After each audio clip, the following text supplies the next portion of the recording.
समझ में आया? सब समझ रहे कि नहीं? ओम हरि ओम। हाँ देखिए, भगवान की जो कथा है वो 5 अध्याय में है। कथा की 2 पद्धति होती है।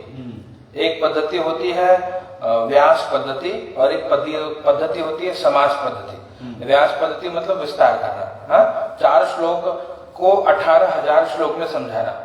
हाँ, ये हो गया व्यास करना, उसको बोलते हैं व्यास पद्धति। एक होता है कि 18,000 श्लोक को 4 श्लोक में बता देना इन शॉर्ट। हाँ, तो हाँ 2 पद्धति है। और व्यास पद्धति क्या है? देखिए, श्रीमद् भागवत महापुराण जानते हो आप? जानते हो? नाम सुना है? श्रीमद् भागवत है ना? किसने रचना करी? अच्छा, भगवत गीता? भगवत गीता तुलसीदास। और फिर रामचरितमानस? रामायण? अच्छा आप बताइए कुछ, कोई है ना? तो देखिए विचार करिए, श्रीमद् भागवत और श्री महर्षि वेदव्यास नाम सुना है? वेदव्यास जी के द्वारा पुराणों की रचना हुई। कितने पुराण? 18 पुराण मुख्य है। हाँ? 18 पुराणों में 17 पुराणों का सार है 18वां पुराण जो है श्रीमद् भागवत महापुराण। उसमें से एक पुराण है शिव महापुराण। हाँ? एक पुराण है ब्रह्म पुराण, गणेश पुराण, ब्रह्म वैवर्त पुराण, ऐसे करके 18 पुराण है। और 18 पुराणों में एक पुराण है स्कंद पुराण। स्कंद पुराण में ये भगवान की कथा है। हाँ? तो हम लोग संक्षेप में कथा को सुनेंगे। कथा को सुनने का फल क्या है? यही फल है कि कथा को सुनकर के हमारा जीवन भी परिवर्तित हो जाए, मतलब जो कुछ कमियां हैं वो दूर हो, बस यही कथा है। कहानी तो वो लिखा है पोथी में, पढ़ खोल के स्वयं पढ़ लीजिए, लेकिन कथा को ब्राह्मण के मुख से सुनने को कहा गया है। क्यों? कि ब्राह्मण उसको समझ के समझा दे। हाँ? कि क्या इस कथा के से हमको हमारे जीवन में क्या कुछ स्वीकार करना है। तो यही है पहले अध्याय की जो भगवान की कथा है, उसमें कहते हैं केवल एक बात सीखनी है। क्या सीखनी है? कि सजीवन में यहाँ की जो संपत्ति है वो यही रह जाएगी, साथ जाने वाला है भगवान का नाम। हाँ? और जो शरीर मिला है हमको आपको, वो भी कहते हैं निर्धारित समय के लिए मिला है। हाँ? कहते हैं शरीर क्या है? जिंदगी की श्वास से लेकर के आया है। हाँ? जैसे मोबाइल की चार्जिंग लिमिट है, तो धीरे से डिस्चार्ज हो जाएगा तो किसी काम का नहीं, वैसे शरीर भी तब तक चार्ज है, कब तक? कहते हैं वो भी एक निर्धारित समय है। कहते हैं वो श्वास गिन करके हमको आपको मिला है। अब इसलिए क्या करिए? हर सांस में भगवान का भजन संत करते हैं, जिसको हम संत कहते हैं, वो हर सांस में भगवान का भजन करते हैं। हर सांस में हो सुमिरन तेरा। हाँ? हर सांस में हरि भजो। वो कहते हैं भैया अगर भगवान का भजन करना है तो सांस में हरि भजो और वृथा श्वास मत खो। क्यों? क्योंकि ना जाने इस श्वास की आवन हो या ना होए, ये जो सांस चली गई वो वापस आएगी, इसकी कोई गारंटी नहीं है। इसलिए क्या करिए? भगवान का भजन करिए।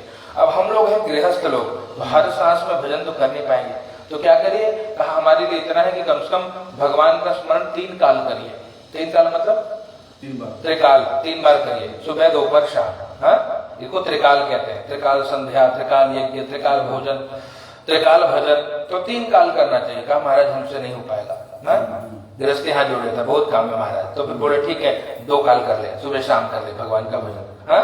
बोले नहीं महाराज सुबह शाम नहीं, क्या भरोसा सवेरे निकले फिर शाम को आए ना, तो कैसे पूजा करेंगे? हाँ? ड्यूटी बहुत लंबी चौड़ी है, काम लंबा चौड़ा है। तो बोले काम कर, चलो वो भी छोड़, एक टाइम कर ले, प्रातः काल उठ के भगवान का भजन कर लो। हाँ? अब वो कहते महाराज नहीं एक टाइम भी सब हो रहे, भगवान थोड़ा कृपा करो। हाँ? तो कहते हैं 1 घड़ी कर ले। 1 घड़ी मतलब 24 मिनट भगवान का भजन रोज करो। 24 घंटे में से दशांश 24 मिनट तो भजन कर लेना चाहिए। कहा नहीं भगवान 24 मिनट मन नहीं लगेगा। फिर और तो कहते 1 घड़ी आधी करो, उसका आधा कर लो, 12 मिनट करो। हाँ? तो भी भक्त कहता नहीं महाराज 12 मिनट भी नहीं कर पाएंगे, रोज समय नहीं मिल पाता। हाँ? ये कलयुग का जीव है साहब, भगवान हमेशा कंसेशन देते हैं। कहा फिर 1 घड़ी आधी में पुण्य आधा, उसका भी आधा कर लो, तो 6 मिनट। भक्त कहता है महाराज इतना और कंसेशन? बोले भैया आप तेरी रक्षा तो मैं भी नहीं कर सकता। हाँ? 6 मिनट तो करना ही पड़ेगा। इसलिए एक नियम बनाइए कि कम से कम 6 मिनट तो भगवान के पास बैठे।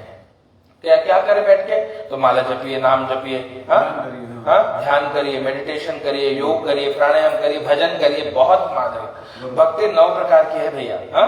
भगवान की भक्ति में एक भजन है श्रवणम, कथा सुन लीजिए 6 मिनट बैठ के। किसी कोई संत को सर्च करिए, प्रेमानंद जी महाराज वृंदावन सुन लीजिए। अनिरुद्धाचार्य और दुनिया भर के बहुत आचार्य हैं, इसको सुन लीजिए, 10 मिनट हो गया भजन। हाँ, कहा बोल रहे तो कीर्तन करिए, बैठ के भगवान का नाम गाइए, नाम गाने की बड़ी महिमा है। हाँ, कीर्तन करो, श्रवणम कीर्तन न हो तो याद करो भगवान को कि भैया भगवान है कैसे, क्या स्वरूप है उनका, भगवान ने क्या किया, स्मरण करना। ऐसे 9 प्रकार की भक्ति है, एक भी भक्ति आ गई तो कल्याण हो जाएगा, ये गारंटेड है। तो कुछ भी हो जाए, अब वो कैसी भक्ति हो, अपने मन के अनुरूप होना चाहिए। हाँ, आपको कथा सुनना अच्छा लगे तो कथा सुनिए, कीर्तन गाना अच्छा लगे तो गाइए, नाचना अच्छा लगे तो नाचिए, सब भक्ति है। मीरा तो नृत्य करके भगवान को पा जाते हैं। हाँ, तो नृत्य भी भगवान को रिझाने के लिए हो। अब देखिए, जो संसार के लिए हम करते हैं वो भोग है, और वही भाव अगर भगवान के लिए आ गया तो भजन हो गया। अब वो खाली भाव बदलना है, खाना तो वैसे भी हम खा रहे हैं। हाँ, लेकिन जब ये मानेंगे कि भगवान को खिला के खाया तो प्रसाद हो गया। हाँ, तो इस भाव से करना। जैसे घर में भगवान गणपति जी विराजमान है, देखिए मूर्ति, देखिए बड़ी मूर्ति को भोग लगाना पड़ेगा, कुछ तो पंचमेवा रखे, ड्राई फ्रूट रोज खिलाइए, और फिर जब खुद खाओगे तो बुद्धि शुद्ध होगी, प्रसाद बुद्धि शांति मिलेगी। हाँ, इस प्रकार से का पहले अध्याय में भगवान की कथा की महिमा बताई कि भगवान की कथा सुन करके कहते हैं शौनक आदि 88,000 ऋषि मुनि और नारद जी दोनों को उत्तर दिया। किसने दिया? तो सूत जी महाराज में भगवान ने स्वयं क्या बताया? सत्यनारायण व्रत को करने से समस्त कष्ट दूर होते हैं।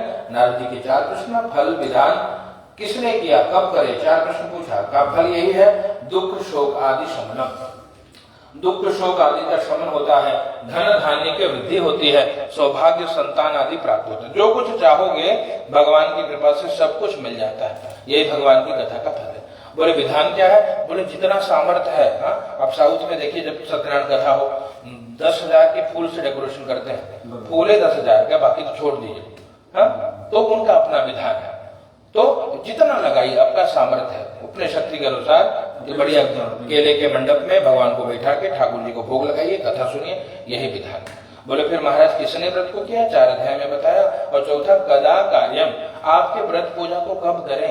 बोले भैया देखो जब याद आ जाए। भगवान कहते हैं नारद जी को कि यस्मिन् तस्मिन् दिने मर्त्यो भक्ति श्रद्धा समन्वित, जिस किसी भी दिन आपको भगवान की याद आए उसी दिन भगवान की सेवा करने से मनोकामना पूर्ण होती है। कलिकाल का सबसे छोटा उपाय है। प्रेम से सत्यनारायण भगवान की जय। जय जय श्री कृष्ण सत्यनारायण।